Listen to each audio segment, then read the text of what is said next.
as a startup, you are seeking out venture capitalists to finance your operation. How do you protect your intellectual property while you are, picking or selecting from different venture capitalists? And talk a little bit about the legal side of that. Yeah.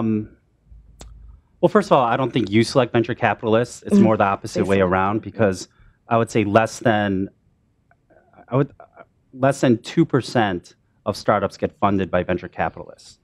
So you're basically begging for money, and you're just trying to hit everyone, right? So it's not a matter of you selecting. I mean, if you're that rare sort of multiple repeat entrepreneur that's had like 3 IPOs, then sure, you could select them and you just try to find either someone that you really match with personality-wise, but it's really the other way around for like 98% of startups. You're just trying to beg for money everywhere, right? It's like a typical like sales funnel where you're hitting like 100 VCs, maybe 10 will respond, maybe 1 will invest. I mean, you're just hoping for that.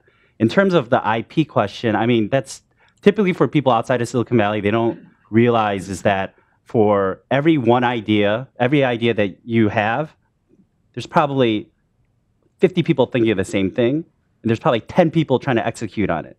So at that point, it's a race to execution.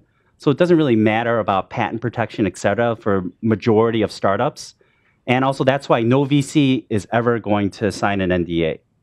So that's when you sort of go in on almost a faith basis, or you just do a little homework. You just say, you check out the venture capitalist portfolio and you say, oh, okay, they invested in a direct competitor, so I'm not going to pitch them, right?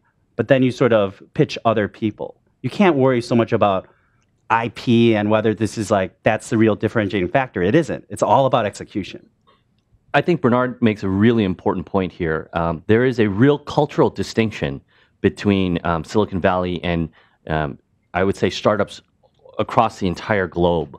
And I think a lot of it has to do with just the evolution of the startup community within Silicon Valley.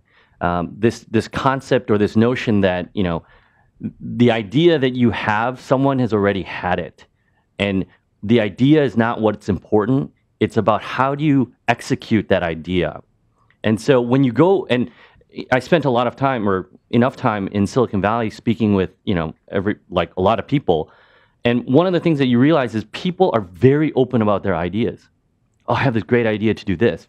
I have this great idea to do this. I have this great idea to do this. Because at the end of the day, that idea may be great, but until you can actually take that idea and create a product from it, that idea is kind of meaningless.